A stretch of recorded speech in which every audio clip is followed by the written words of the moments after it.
now. Okay, so good evening, everyone. It's good to see you all again. And I would like to welcome our partners, the Mizrahi organization, and also the Jewish Folk Center. So again, if you can please, during this event, this meeting, mute yourself. This is a meeting and not a normal webinar like everyone is used to, because we decided to try to get a bit of a sense of community and to be able to see each other.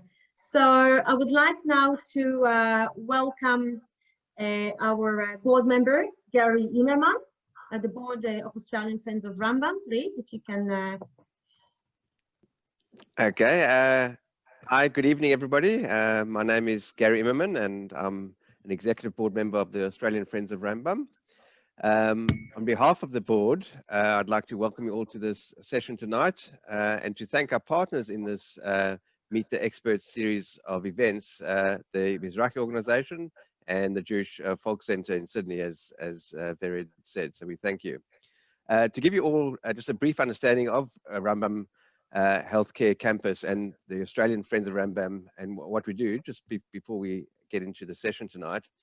Rambam Healthcare Campus is a 1,000-bed working class teaching hospital based in Haifa. The patient population is diverse, as Rambam is the major referral medical center for all of northern Israel. It serves more than 2 million residents, and many others are referred from all over Israel, the Mediterranean region, and in fact, all around the world. Rambam is respected internationally for its clinical services and innovation in medical technology. The Australian Friends of Rambam was established in Australia here to support Rambam Healthcare Campus. And we also facilitate research collaboration between Rambam and Australian medical research institutions. The other important part of our activities is that conducted through our Circle of Health program. This has the goal of helping to improve health in our own community, especially in these challenging times of COVID. We do this by conducting a range of health and wellness activities, by utilizing local experts, and also by tapping into Rambam experts. Our program includes various educational seminars, such as Meet the Experts like we're having tonight, and practical activities like yoga classes. So we invite you to join our circle, to take action and to stay healthy. You can find further details about us and how you can become involved on our website, which is www.ozforum.org.au. And with that, I'd like to now hand over and introduce you to our partner, Rabbi Mervis, who's the Senior Rabbi of Mizrahi Melbourne and also co-Vice President of the Rabbinical Council of Victoria. Thank you so much, Gary. Good evening to you and good evening, everybody. It is lovely to see friends who we know and to make and meet new friends as well. On behalf of the Mizrahi organization in Australia, it is a pleasure to be partnering for this event tonight and to commend Rambam Hospital and the Circle of Health for all the work, the great work that you do. And I think tonight's event fits in so well with the wide variety of programming which we at Mizrahi offer, especially at this time. And that is because we find ourselves in the build-up to Rosh Hashanah and Yom Kippur. And then in our tefillot, in our prayers, we're going to say again and again, Zochreinu l'chayim Hashem, please remember us for life. Melech hafetz b'chayim. God is a king who wants life. V'kotvenu b'sefer hachayim. We want to be written in the book of life. L'ma'ancha Elokim chayim, for you, O God of life. And time again, we're going to pray for life. And there's a certain irony sometimes that we spend hours in synagogue asking for life, asking for health, asking for a good year, and then we come home and we eat these huge unhealthy meals until we can't eat anymore, and then we go back to synagogue and we pray for life and we pray for health, and then we come home and we eat again. And of course, if we're going to pray to God for life and for health, we must do what we can first to invest in our own health education, and in our own healthy lifestyles, so then we can turn to God and say, we are doing our bit, can you please do your bit as well? And it's for that reason that at Mizrahi, we are so pleased to be partnering together with you tonight in the Circle of Health and all the great work that you do. I would like to introduce our moderator this evening, Dr. Leanne Super. Leanne is a pediatric oncologist who works at Monash Children's Cancer Centre and the Royal Children's Hospital in Melbourne, where she has been a consultant since 2007. She also worked in London at UCLH, the University College London Hospital, and Great Ormond Street Children's Hospital as well. She has a special interest in Hodgkin lymphoma, adolescent and young adult oncofertility, febrile neutropenia, and the treatment of solid tumors. My brother's actually a registrar at Imperial College NHS Trust in London, where he's treating many patients with febrile neutropenia, so that's an area of interest of his as well. Her family emigrated from South Africa to Melbourne in 1979, where she attended Mount Scopus College before graduating with a medical degree from Monash University in 1992. It is a pleasure to introduce and to pass over to Leanne Super. Good evening. Thank you very much for the kind introduction. Just a couple of declarations from myself. I treat children, so I'm not going to claim any expertise in prostate cancer at all. And although we do have multidisciplinary care, we don't have an integrative service at my centers. So I am an objective listener today. I'd like very much to introduce Professor Moshe Frenkel, who is the founder and director of Integrative Oncology Consultants, and since 2011 has directed an integrative oncology service in the Institute of Oncology in Meir Medical Center, Israel, and provides consultation to other institutions. Since receiving his medical degree in 1980 from Sackler School of Medicine in Tel Aviv University, he completed a diploma in family medicine at Hebrew University, then did family practice residency at Brookhaven Hospital in New York. He then moved to Texas and then at the University of Texas, and then joined MD Anderson Cancer Center, where he furthered his integrative medicine training and was the founder and medical director of the first integrative medical clinic. He's an internationally recognized expert in integrative oncology with over 100 scientific publications and chapters in leading oncology textbooks. Just prior to handing over to Professor Frenkel, I want you all please to stay muted, and we will ask for questions at the end, either through the chat or by raising your hand, and I will call on you. Professor Frenkel, thank you very much. We would love to hear you speak on prostate cancer, the role of complementary and integrative medicine. Thank you for inviting me. I've been to Australia last year and for 3 weeks, and it was quite an experience. And to hear about the fires that you've been going through and the COVID, everything has changed. So I'm gonna divide the lecture into 2 parts. The first part, I'm gonna talk about integrative oncology in general, and then I'll be more specific and deal with prostate cancer. So let me put the slides on.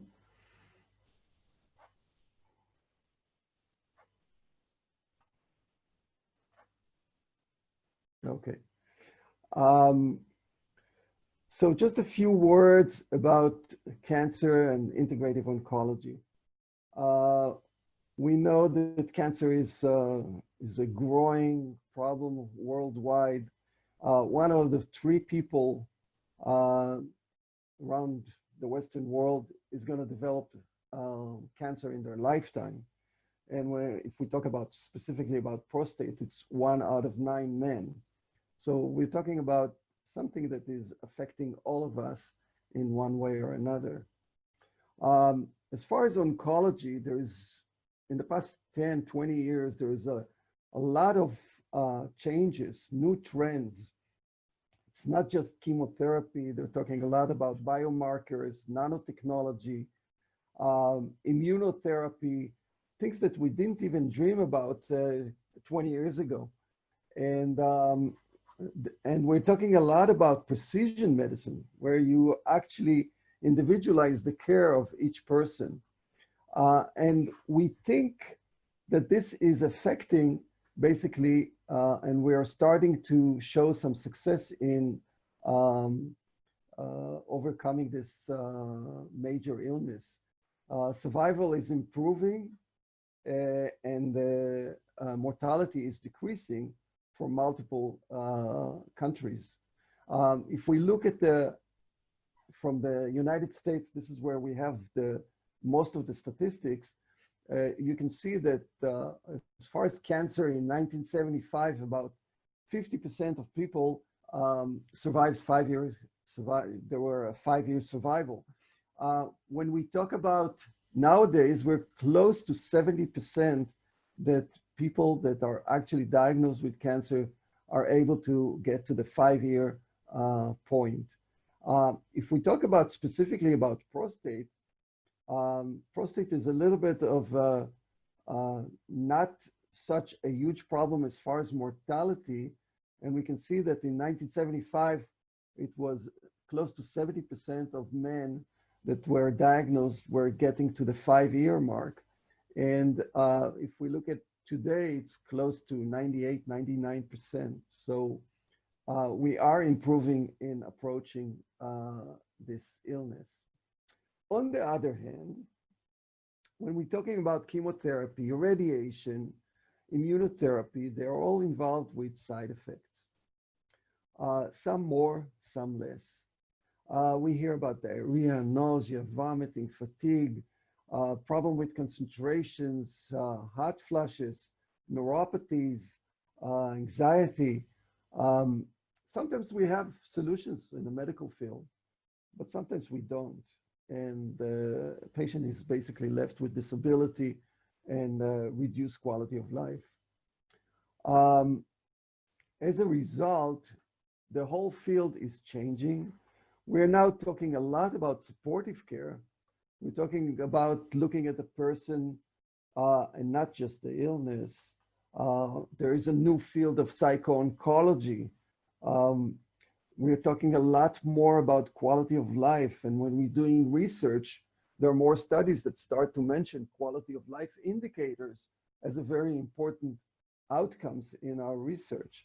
We talk a lot about the biopsychosocial spiritual aspects of individuals and research related to that. And as part of it, complementary and integrative medicine, we know that this is what patients are doing with no directions of their physicians. Multiple studies reveal that the range is somewhere between 30 to 86% of patients that are diagnosed with cancer go and look for, we call it complementary and integrative medicine. In the past, they used to call it alternative because it came as an alternative. We look at it as more as complementary or more integrated into the conventional care. And as you can see in different parts of the world, the range is around 40%. And you can see from New Zealand and Australia, it goes along with the world numbers of around 40% of patients actually try to look for additional modalities that can affect their treatment, sometimes without their physician's knowledge. The doctor, on the other hand, has a major fear with this use of complementary therapies. Is looking for, are those treatments safe? Is it going to hurt my patient? Is there negative interactions with conventional treatment, interaction with the chemotherapy, immunotherapy, radiation, and so forth? And as we can see, there are some theoretical problems of certain herbs that actually inhibit the drug metabolism and causing more drugs to stay on board, and then there's more toxicity, and some herbs that are actually reducing or increasing the metabolism of the drug, and then we have less of the drug available to get some clinical improvement.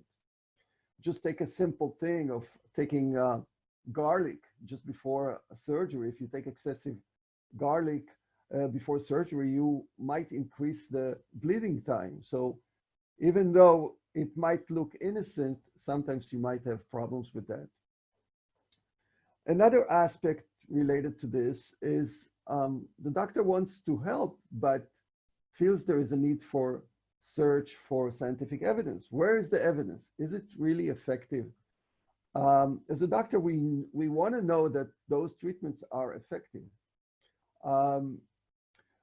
But on the other hand, even though we try to base our work on reliable scientific evidence, I try to say that we need to look at the patient perspective in this equation. And what we hear from patients is that sometimes out of fear, anxiety, and uncertainty, people are looking for those additional sources of hope and ways to reduce the suffering. Sometimes they feel uncomfortable telling their physicians. And many times they're unsure where to go, who to consult, who's taking advantage of their sensitive situation and who is not. As a result of this, a new field emerged in the past 15 years, which is called the integrative oncology, where it's emphasizing the integration of complementary medicine modality with conventional oncology care. And the main goal is basically to improve supportive care, quality of life, increase the ability of the patient and the family to address disease in multiple aspects. You basically try to empower the patient into dealing with this disease and not just to be a passive recipient. Looking for ways in this field, we are looking for ways to support the terrain that basically is supported by scientific evidence. And in the United States, basically virtually every major academic center and the health system in the United States that has oncology treatments has some level of integrative oncology elements. This is MD Anderson. This is one of the leading cancer centers in the United States. This is where I had the pleasure of being on board in the faculty for a few years and opening the first integrative oncology clinic. But there is also Memorial Sloan Kettering. There is Dana-Farber. All are leading cancer centers in the United States. And even the National Cancer Institute in the United States basically developed the Office of Cancer and Complementary Alternative Medicine, basically to disseminate information and to encourage research on complementary medicine. In Canada, there's a few centers that emerged in the past 10, 15 years. South America, Europe. Europe is very strong on integrative oncology, and you can see multiple countries have services that relate to integrative oncology. Germany is one of the leading ones, and they have a whole system or chain of centers that actually provide integrative medicine combined with oncology care. In the UK, Bristol Center is one of the leading ones. In Italy, you have the Integrative Oncology Research Association. Switzerland, you have an Institute of Integrative Medicine. And in Australia, we're a little bit behind, but it's catching up. As you can see, there are new programs that have basically emerged in the past 5-7 years. And I would say, even though there's about 124 hospitals in Australia that provide oncology care, this is what I hear from the literature, correct me if I'm wrong, only about 24 of those 124 actually do something related to integrative medicine. And I think one of the leading ones is the Chris O'Brien Lifehouse, which I had the pleasure of visiting last year. In Israel, integrative oncology, even though it's a small country, we have about 9 centers or 10 centers that actually integrate integrative oncology to some extent, some more, some less.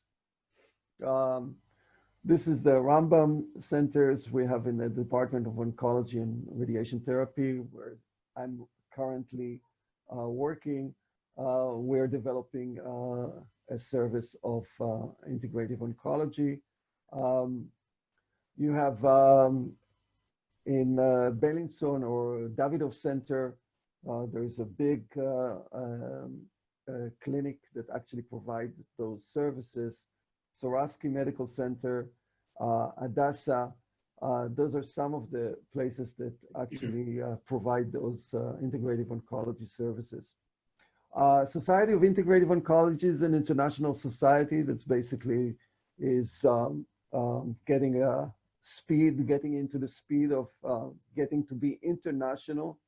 And there's annual meeting and multiple communication between researchers and clinicians around the world about integrative oncology, even developed a clinical practice guidelines for integrative oncology, which was published 10 years ago.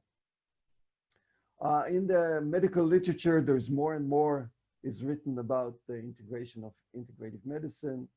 And basically, all programs have some elements of the 5 fields of nutrition, nutritional supplements, lifestyle changes, complementary medicine modalities such as acupuncture, reflexology that can be beneficial, and the issue of how to address the mind, body, and spirit in those programs. So let's get into the specifics of prostate cancer. We know that prostate cancer is one of the leading cancers around the world. Basically, it's in the United States, the statistics is every year there is more than 160,000 new cases of prostate cancer. And it's increasing, unfortunately. So the idea of how to approach prostate cancer and provide integrative oncology, I had the pleasure of editing a special focus issue on integrative oncology, where I asked a few leading experts to actually write a whole article about specific type of cancer. And I asked each one of them is to cover nutrition, nutritional supplements, lifestyle changes, complementary medicine that might be beneficial, mind, body, and spirit, that actually relate specifically to each cancer that we're talking about. I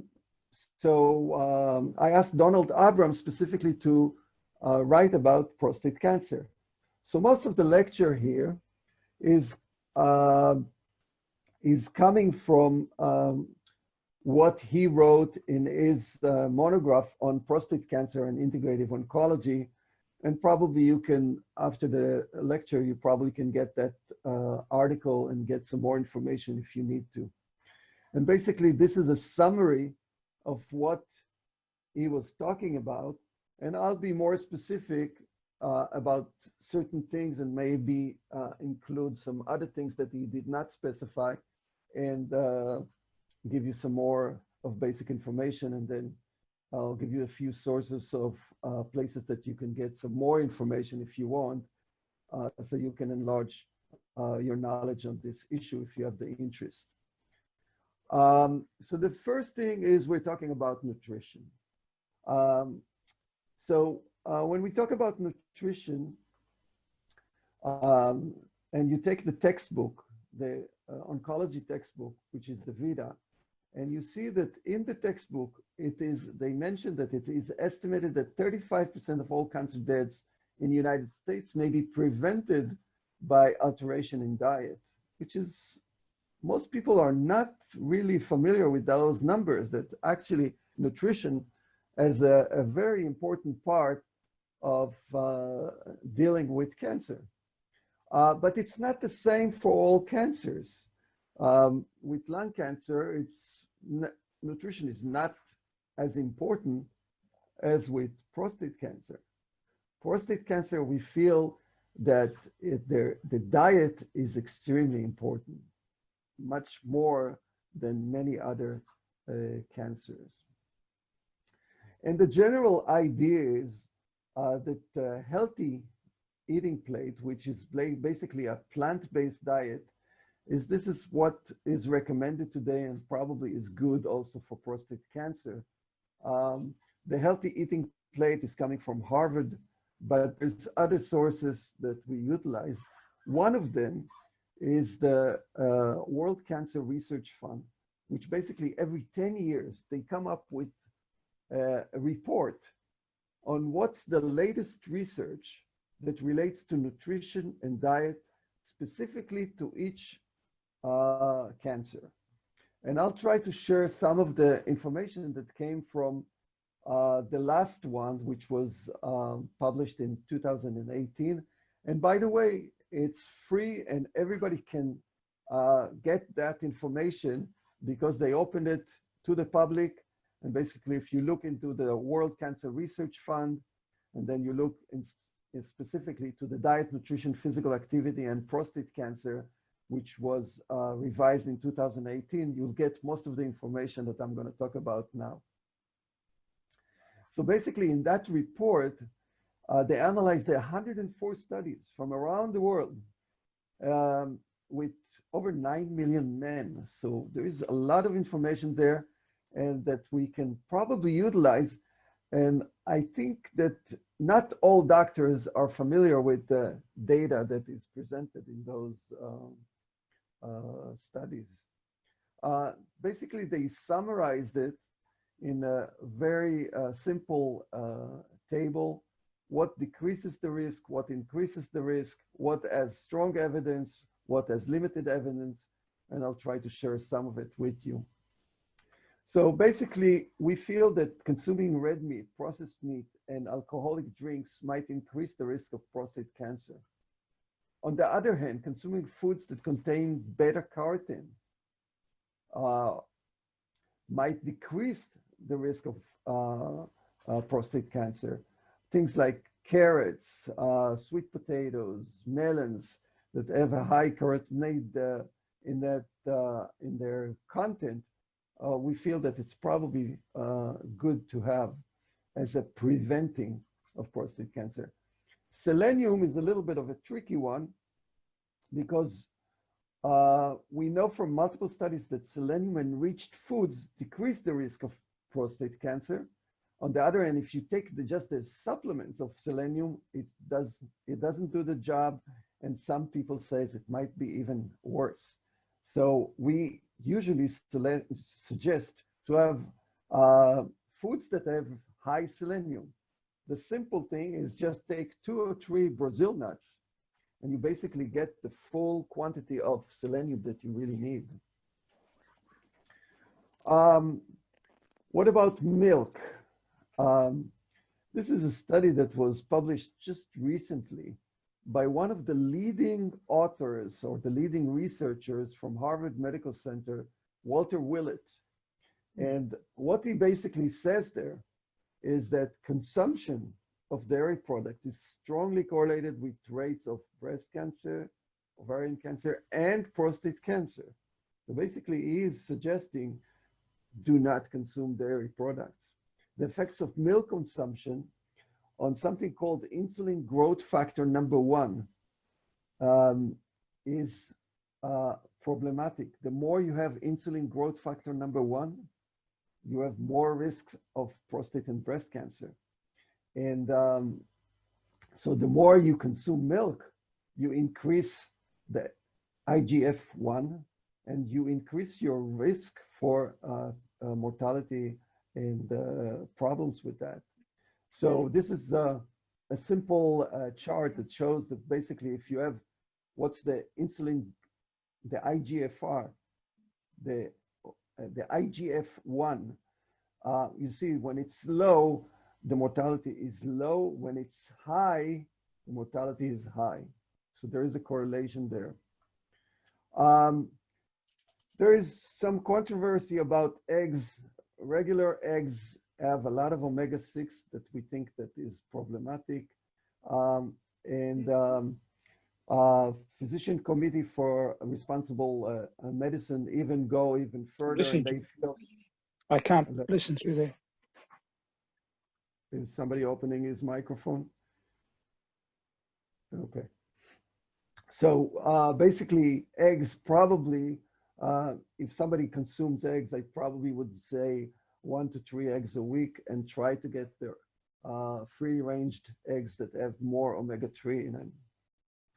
Now there's a few, or there are multiple phytochemicals in the food that we eat that actually reduce the risk of prostate cancer, and I'll go over a few of them. There's a substance called indole tricarbinol, which basically is in the cruciferous vegetables. What's cruciferous vegetables? Broccoli, Brussels sprouts, cabbage, cauliflower, kale, kohlrabi, radishes. And we feel that this indole tricarbinol, at least in the lab, it actually has an effect, a negative effect on the development of prostate cancer. Some other substances such as lycopene, which basically is in cooked tomato products, raw tomatoes, watermelon, also has a specific effect on prostate cancer. It prevents it from developing. Carrots, sweet potatoes, peppers, cantaloupes, those are different carotenoids that I mentioned before. They reduce the risk of cancer in large. And there's multiple studies that actually support that in communities that utilize that in large amounts, or in the lab that actually you take this active substance and you see how it's affecting in the lab. Unfortunately, we don't have enough studies that actually take 1,000 people and divided them into 2 groups. One group will get tomatoes, the second group is not going to get tomatoes, and let's see what happens after 10 years. Unfortunately, that study is not going to happen. There's no drug company that is going to support that, or somebody with interest that is going to support that. Quercetin is an interesting substance that happens to be in onions, apples, buckwheat, and it does reduce the incidence of prostate cancer, at least in epidemiological studies. Oops, something happened here. 1 minute.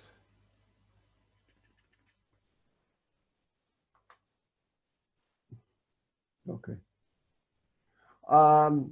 Other substances that can be helpful, soy. We feel that soy is beneficial for people with prostate cancer or preventing prostate cancer. Green tea, curcumin, we feel that is extremely important. We usually recommend to put curcumin in the food or to use it as a supplement. Pomegranate, and this is just to have a feel of some of the foods that you can actually utilize when you want to reduce the risk of prostate cancer. I would recommend 3 books if you are interested in advancing into this field of nutrition. One of them is The Anti-Cancer. This book that was a very successful book by Dr. David Servan-Schreiber, which basically wrote his experience not with prostate cancer, with his own type of cancer, but he basically searched and researched the medical field into what is available in general to prevent cancer. So this is an interesting book to read, even though it was published 12 years ago. I think most of the information that is in this book is still current. The second book is Foods to Fight Cancer.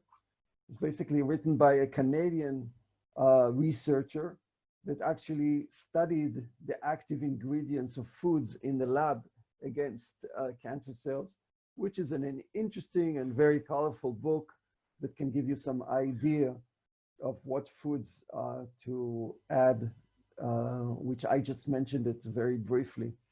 And the last one is basically a cancer fighting kitchen, which basically gives you recipes how to utilize those foods and make those foods tasty and interesting.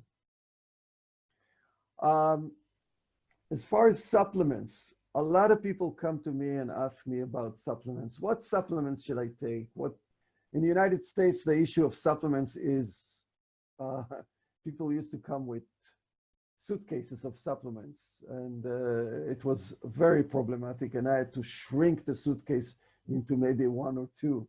But what the science says is basically the World Cancer Research Fund says that do not use supplements for cancer prevention. The World Cancer Research Fund feels that the supplements probably do not have any benefit in utilization in cancer prevention.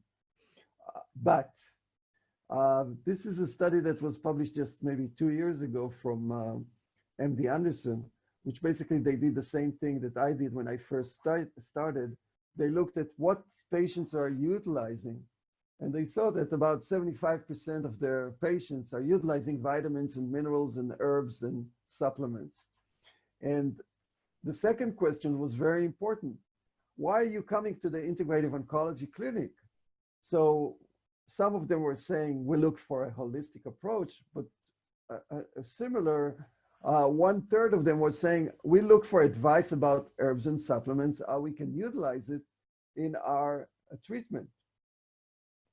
So the first supplements, I'll talk about only about 2 supplements that I think that can be beneficial. One of them is vitamin D. It's known to inhibit prostate cancer in animals, appears to have a similar effect in humans. Basically, vitamin D is coming from fish, fortified products that, you know, we added artificially into the food, and sunlight. This is the main ways that we get the vitamin D, through our skin, exposure to sunlight. Nowadays, not too many are exposing themselves to sunlight. I think in Australia, there is a major fear of skin cancer because of overexposure to the sun. So people tend to stay home and not expose themselves to vitamin D. And as a result, there is a big percentage of vitamin D deficiency that is happening in the Western world. So the way to supplement it is by taking a supplement, basically an addition of vitamin D, usually at the range of 1,000 to 4,000 units. I suggest basically to have the vitamin D level tested before you utilize it. And after you utilize it, actually see that it works. Because if you take 1,000 units, you're taking vitamin D, but it didn't move a whole lot of the vitamin D level that you have in your blood, then maybe you need 2,000, maybe you have to increase it.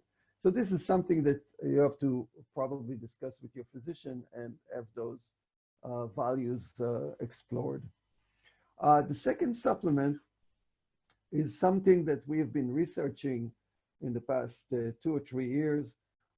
It's something that called galectin-3 inhibition. And the supplement that we use is something called modified citrus pectin. Galectins is a class of proteins that actually sits in a cell. And high galectin level, those proteins actually cause cell adhesions, invasion, migration, all those things that basically is helpful for cancer cells to develop. It allows the tumor to avoid recognition by the immune system and metastasize even better. So there is more and more research into this issue of galectin-3 and how we can inhibit it from working in our body. And if we can inhibit it, there is a major thought that we might be able to reduce the development of cancer. And this invention that came from an Israeli guy that lives in the United States. He basically developed this citrus fruit peels, which is a modified citrus pectin. The actual thing that is in the orange or the lemon, the white one that covers it, and basically it doesn't have any taste. And if you try to eat it yourself, it's a fiber that basically it's indigestible. So he developed some kind of a way that this substance will be available when you eat it. And then what we feel is that this substance basically sits and attracts itself to the galectin tree and prevents it from being problematic in our body. So we did a study with prostate cancer with patients that basically had a rising PSA that was confirmed 3 times. And we basically gave patients that had this elevated PSA, for 6 months, we gave them this supplement, which is called the MCP, or modified citrus pectin. And what we found out is on the contrary of our expectations, because when you have a patient that has a PSA that is going up, you expect the disease progression at 80% at 6 months. We had the opposite. 80% of the patients that we gave them this had no progression. And only in 23% of them, there was progression of the disease. This was about a year and a half ago. At the present time, we have close to 60 patients that they all show the same thing. Since there's no side effects to this supplement, we felt that this probably is okay to utilize. What about other complementary therapies? Usually, we try to add into most places touch therapies, acupuncture, and we trying to, those are the 2 leading ones that we try to add in our service. One is a touch therapy and the other one is acupuncture. But we look at those treatments as integrated treatments. That means even if you do acupuncture, you're not a technician of acupuncture. We expect you to be looking at how to integrate mind-body modalities while you do the acupuncture treatment. So you might do the acupuncture treatment, but at the same time, you might do a relaxation exercise with the same patient. And we feel this is very effective and very beneficial. One of the important things that we feel that in those therapies is touch. It's extremely important for strengthening the immune system. Positive touch, nurturing touch, between family members, friends. We have the epidemic now that with the COVID-19 is doing the opposite. Everybody is afraid of touching other people, which is another issue of this COVID-19, but we feel touch is extremely important. And when you're talking about touch in cancer care, is extremely beneficial because a lot of patients feel isolated. Even before the COVID-19 came, they feel isolated because fear of infection or other people fear of coming to them because they have the illness, which is not transmissible, but people have this archaic fear in them that, and basically those patients get isolated. And we feel that those therapies basically break this isolation. We choose reflexology, even though in the United States they use as massage therapy, but we chose reflexology because of some of the studies that actually show that foot reflexology is more effective than body or aroma therapy massage. So we utilize those, and we feel that they're pretty useful and active. So this is just to show you how it's not in a spa session, you know, this is actually a hospital bed. You know, this is where the reflexology treatment is being provided. We feel that the reflexology has a beneficial effect for stress, for fatigue, for anxieties, gastrointestinal problems, and so forth. The acupuncture is extremely important. We feel that every integrative oncology service should have acupuncture. And a recent study in Israel about the use of acupuncture in breast cancer patients found that it's very helpful for fatigue, sleep disturbances, neuropathies, hot flushes, and so forth. And this is how it's done at the bedside. You see, this is a regular hospital bed, and we utilize those needles there. Hot flushes, we feel that this is extremely helpful, especially in women. And we feel that, you know, it's like they use 6 treatments. And then after the 6 treatments, at the end of the 6 treatments, the effect is staying for a long period of time. You're talking about 6 treatments is about a month and a half. And then the effect is lasting 6 months. But what about men? Also in men, acupuncture is beneficial in patients who developed hot flushes because of their treatment, as a side effect of the treatment. And as you can see here, it's also reducing the hot flushes to a reasonable amount, and not the way that people suffer and can't fall asleep, and their quality of life is quite debilitating. What about mind, body, and soul? We know that stress and cancer is not something that is recommended. We don't know what causes cancer, and we don't have knowledge about if stress is causing cancer. But we do know that once you have cancer, stress is not beneficial. Because of simple physiology, our brain in social isolation, in negative events, emotional events, stress, produces ACTH. The ACTH affects the adrenal gland, produces norepinephrine, cortisol, and that affects blood vessels, immune cells, cancer cells in a negative way. One of the studies that basically changed my whole thinking was this study that was basically published. It's hard to believe, it's almost 15 years ago, and basically it dealt with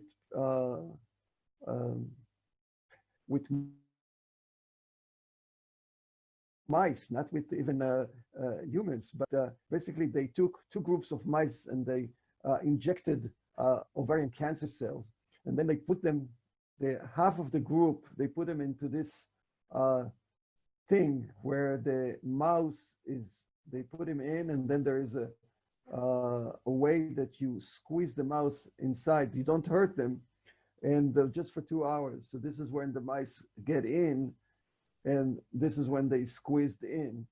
It's very stressful for the mice, and we know that after 2 weeks, only 2 weeks of this restraint, compared to the mice that were not restrained. Remember that initially they both were injected with ovarian cancer cells. There was a marked increase in the tumors in those that were stressed to close to 3 times bigger than the ones that were not stressed. And so they did this with the same thing with breast cancer cells and mice, and they got to even worse situation that they found that there is an increase in the spread close to 30 times more than the ones that were not stressed. So what about human beings? Do we have any studies on human beings? Apparently there's a few studies. One of them is about 5 years ago, where they had surgery for 240 women, basically, and they divided them into 2. One had training on stress reduction, and the other didn't have anything. And just that this training did a major effect on those women, and they followed them for 15 years. And they found the women that had the training had a 79% reduction in the risk for mortality. This is amazing. There's no drugs that can affect that. What interventions do we have to combat stress? There are multiple ones. It's not a pill. Mind, body, spirit techniques are mainly the ones, humor, exercise, support groups, all can be helpful. One of the leading one is mindfulness-based stress reduction. It's a specific technique that one focuses on full attention, only to be on the present. It takes training to do it. You have to learn how to do it. And when we look at studies that actually deal with this training and the effect on prostate cancer, we find that when people participate in it, there is less stress, there is less mood problems, and the cortisol goes down, as you can see here. So there are multiple sources of information that you can utilize. This is some of the information that I have that we utilize in our clinics. There's integrative oncology textbook. There's multiple professional journals. The Society of Integrative Oncology is helping us. Complementary Alternative Medicine is extremely important website. This is an interesting website that is worthwhile looking into. It's Behind Cancer Therapy.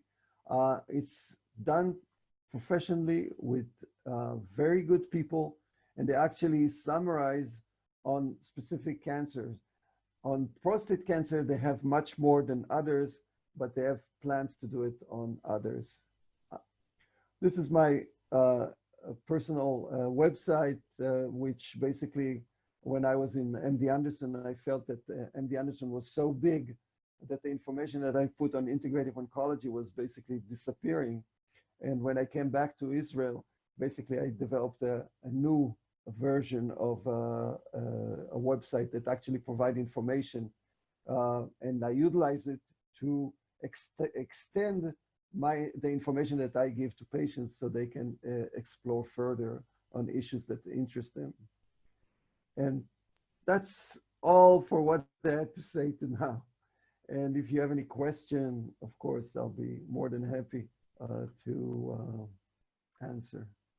Thank you, Professor Frenkel, for a very informative talk. We've got a couple of questions that have come up already. The one is, can you please show again the slide with the summary of evidence of the various treatments? I think you had one with prostate cancer and risk going down and risk going up. Which one?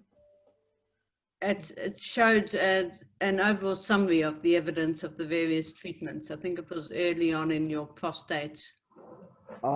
There's the World Cancer Research Fund. I think Berit has just said that the slides will be shared, so someone else can look at that.